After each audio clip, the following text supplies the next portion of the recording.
remember when this show started and I thought, I wonder what Morgan Edge is doing. But he definitely wasn't the most interesting character on the show. Well, that changed. The resurrection begins.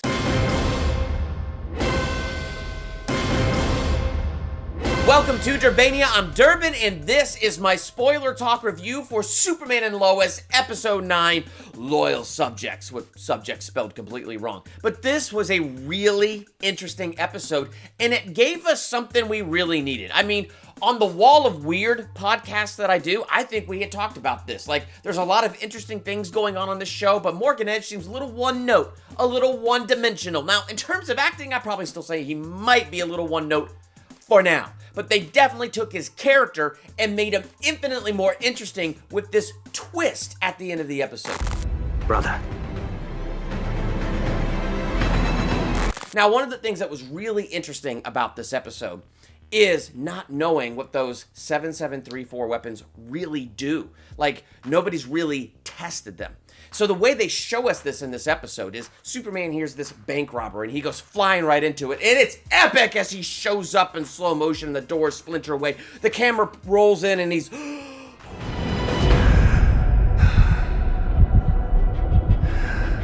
I mean, when he breathed like that, I was concerned for the man.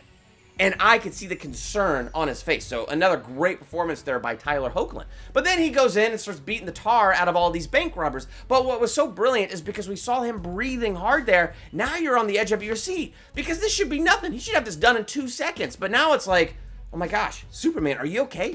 I mean, do you need some cold medicine? Do you need to sit down? Do you need an inhaler? Are you okay? And a couple times in this fight, he has to stop and catch his breath.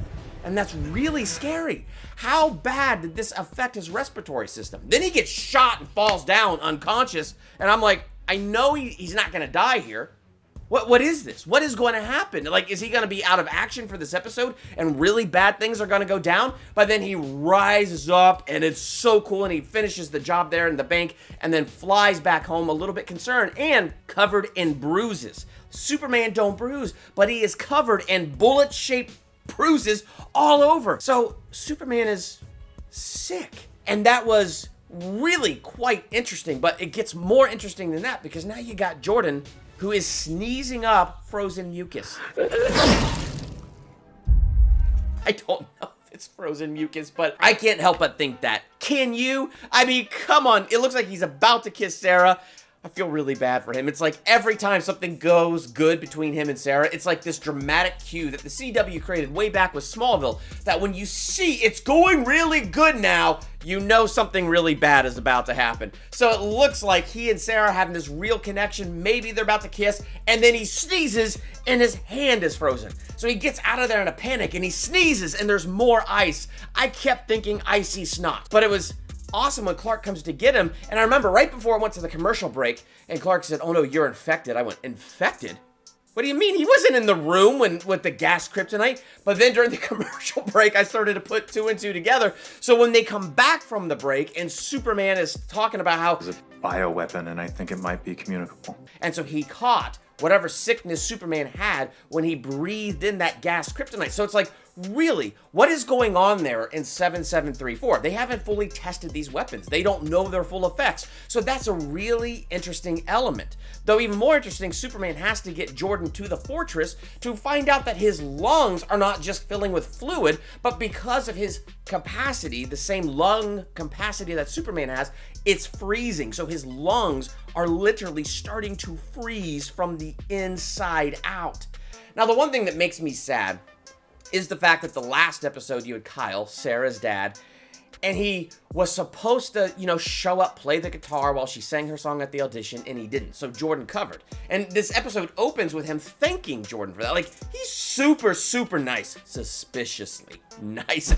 I just want to say thank you for stepping up and helping Sarah with her audition the other day. That really saved the day, man. Just so clear-headed and everything's going good. Now, you remember that CW signal? When everything's clear-headed and everything's going good, that is the surefire warning sign that something dark is on the horizon. I just feel bad. And so I just feel bad for Jordan. Because here he wanted to be there for Sarah, during this talent show. This was so important for him to be there for her. And so now, because he's caught this thing from Superman, he can't be there for Sarah, and it's breaking his heart while his lungs are filling with fluid and freezing. So he's got to get into the Fortress of Solitude and Jor-El kick up the heat and hit him with intensified laser beams to burn out the kryptonite. You're gonna take my hand, okay? You're gonna squeeze as hard as you need to, okay? These incredibly intense things just keep happening to Jordan. I feel so bad for this kid. In fact, there's this great moment when Jordan and Clark are walking out of the Fortress of Solitude, and it's like Clark kind of just stops, and he just cries a little bit because he so wanted Jordan to have a normal life. And he says, you can't have one because of me, because of who I am. Your life right now is completely changed because of who I am. But I love how Jordan says, But you didn't ask for what happened to you either.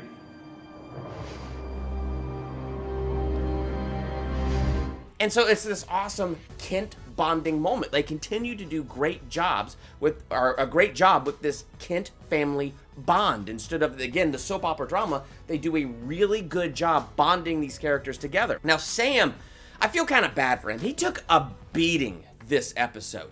I mean, it's hard, okay? It is hard. So as a general, yes, he has to prepare for the worst. But perhaps he could have had his son-in-law a little bit more in on the loop. A little bit more in on what he was doing, where he was storing the kryptonite. It's just difficult. It's a difficult situation because the emotions are flying here, and I totally understand it. I mean, when this is really impacting Clark, and then it catches on to Jordan and really begins to impact Jordan because they had no idea what it was they were even developing, Lois says this to Sam. Knowingly and willingly endangering the lives of the people I love, I can't forgive that. So when this is over, I want you to leave and never come back. And that freaking hurts. Well, then here's Sam sitting out on the porch, and Jonathan walks by. And as Jonathan walks by, Sam is trying to be like, okay, look, I got my team on it. We're trying to straighten things out. They have a conversation, and it leads to this moment right here. I don't think that would matter. Because I'd still trust them. And you'd still be a coward. So here he is already punishing himself because Lois has already been talking about, like... And I honestly, naively thought that once I had a family, you might change. Start putting us first. And so it's about that work-life balance and that balance of sacrifice that is just so unbelievably difficult for somebody in Clark's position and somebody in his position. And so now here he is wrestling with the fact that this untested weapon has impacted his family, his grandson, his son-in-law. It's affecting his daughter, Lois, and it's just, I can't imagine this internal struggle that is going on inside of him.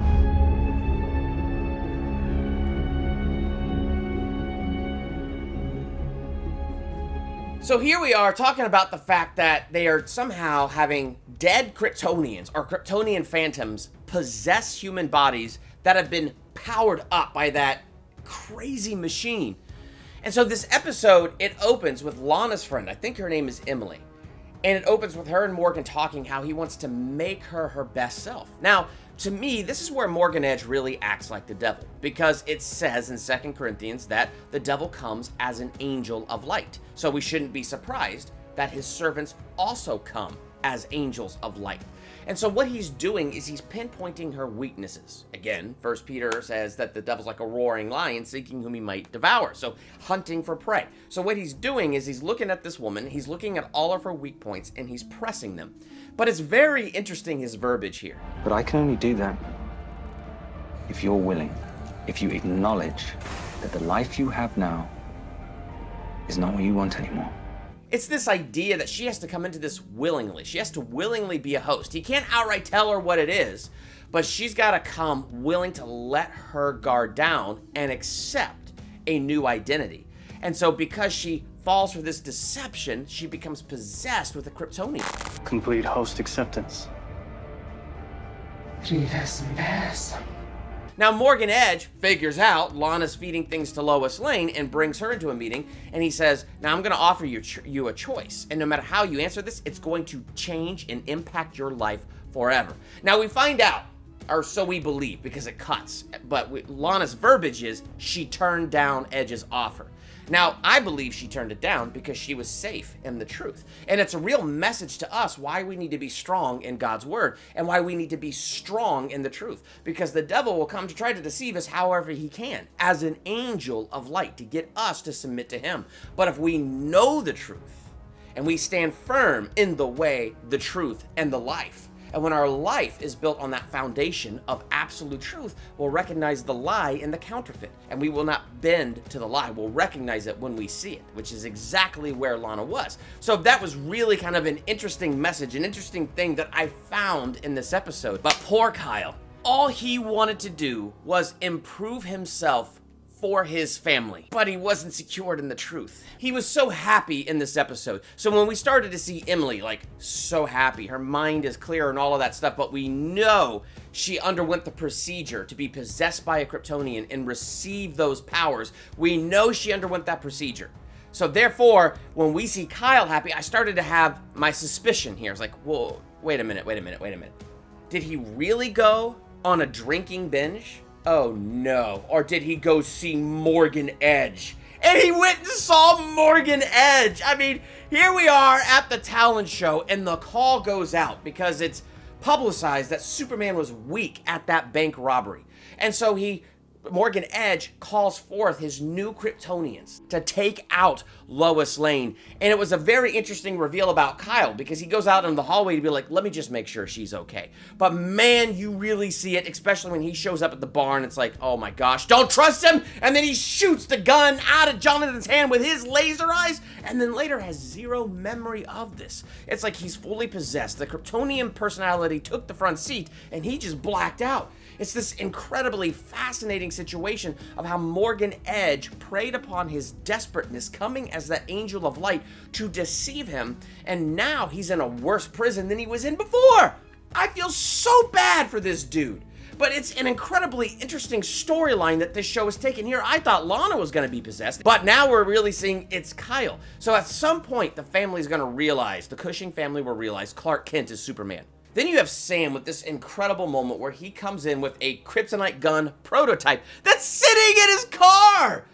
Oh, why is that sitting in his car? But you know what? Turned out it's a good thing that it was sitting in his car. Because he goes into the house and he takes out those Kryptonians and gives Lois and Jonathan a chance to run for their lives. Enough time for Superman to finally hear the, device and come flying in as fast as he can and save their lives. But all the Kryptonians got away as fast as they could when Superman showed up. So like all of that is incredibly interesting. But it was a good moment for Sam. And then it ends between Sam and Lois like this. Couldn't let him hurt my grandson. My little girl. You, the boys, Clark, Smallville. That's my priority. And again, to me, that's like that Kent family strength. They have that drama, they have those real human emotions, then they have these moments of compassion and forgiveness. Now you could tell they got some work to do, but it was also a very good father and daughter moment. And so I really did enjoy that, and I'm looking forward to the future here. So Sam Lane is a very interesting character, and I think they're doing a great job with him. The other incredibly interesting thing about this episode is why Smallville? It's because of the x-kryptonite. So this is from the show Smallville, where you have the kryptonite that lands all over the place and it affects everybody. So they brought up there was a meteor shower all over the world. But those who lived in Smallville, x-kryptonite hit and it's been in the mines. They've lived with x-kryptonite ever since Clark was a little baby. So in living with it, they've adapted to it. Therefore, they are good hosts. And then when we end this episode... Do you really think I'd be giving people powers without having them myself? You see, I got mine the same time you did, Kal-El, when I arrived on this planet. What? What? I mean, okay, so Morgan Edge is Kryptonian. I don't think he's possessed by a phantom because he said, I got my powers when you did, Kal-El. I think it's time you learned the truth about who I am and where I'm really from.